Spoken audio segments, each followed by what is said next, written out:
E aí começa uma certa discussão sobre os limites ritualísticos, né, sobre os limites, da própria,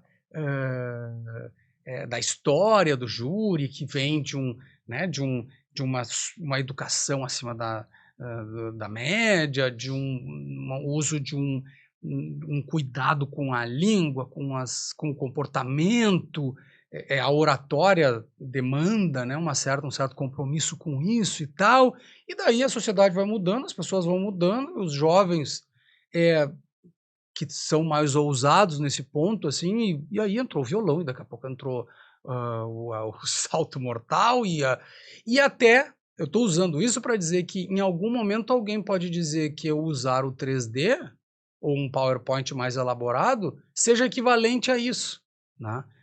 O que eu quero dizer é que aquilo que eu decido para o processo que eu estou trabalhando, em face do que eu achei que era importante, é responsabilidade minha.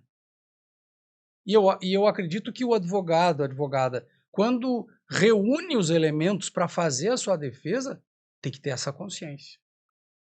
O que tu estás fazendo aí agora, exagerando ou ficando aquém do necessário, é responsabilidade tua. Porque, no fim das contas, a gente está compondo algo. Não sei se as pessoas param para pensar nisso, né, que uma petição escrita é uma é algo que não havia no mundo, né, e que agora está lá. Eu gosto muito de quando vem na memória a imagem do meu velho, numa certa altura da noite, com uma máquina de datilografia, A Olivetti né. batendo ali. Não, e era assim, ó, tchac, tchac, tchac, tchac, tchac, tchac, tchac, tchac, tchac, tchac, tchac, tchac, tchac, aquele barulhinho no fundo, né, aquela coisinha, e de repente aquilo parava e parou, parou, não tem. E no outro dia ele dizendo que, hã, poucas coisas na vida davam tanta satisfação para ele quanto colocar a data e terminar aquela peça, empilhar as folhas e tal, e dizer: "Agora isso aqui existe no mundo", né. É responsabilidade de quem está fazendo. Vai colocar violão, vai cantar, ok. É a tua assinatura no teu trabalho, é aquilo que tu tá apresentando, né. E eu acho que a grande questão acaba sendo o que que isso importa para o processo, sempre, sempre.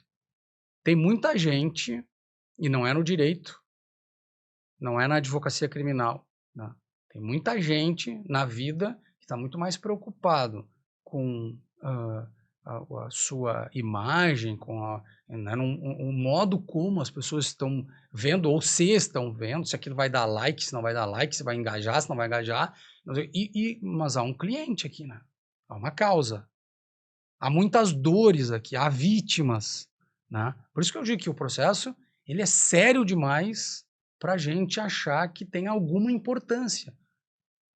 Toda petição diz o nome do réu por seu advogado, mas é o réu que está ali, é a pessoa acusada que está ali.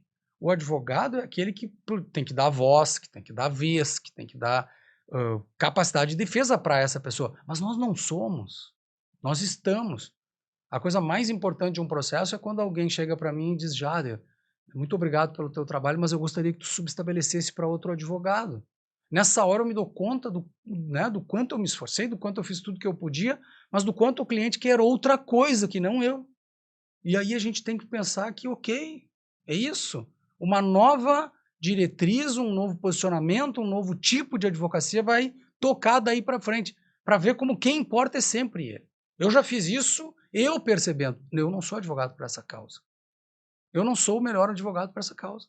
E eu olhei para o perfil de um Ezequiel Vettoretti e falei, chamei o cliente e falei, quem tem que continuar a tua defesa muito melhor do que eu agora se chama Ezequiel Vettoretti.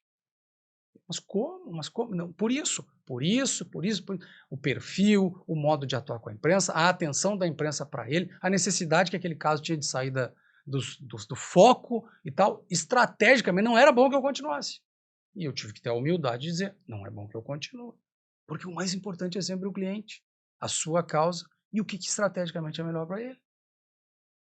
Mas a nobreza de sair de um caso desse tamanho, e talvez as pessoas não tenham entendido de que caso estamos falando, nós estamos falando do caso Bernardo, que tu começa o caso, E em determinado momento tu abre mão da defesa por uma questão. E vou te contar um negócio que eu não sei se eu falei isso em algum lugar, mas quando eu assisti esse júri me deu um desespero de jogador lesionado. Sabe? Queria jogar a final. Ou quando o cara é expulso e fica na grade do lado de fora. Me deu um desespero. Como eu queria estar lá naquele lugar, naquela hora. E aí, bom, vai em frente, porque eles fizeram uma belíssima defesa. Belíssimo trabalho, Ezequiel. Estão Muito bem. lutando, estão fazendo e tal. Mas não é isso. O jogador, mesmo quando ele olha o outro jogador jogando bem, não se importa, ele quer ele É jogar. fome, né? É.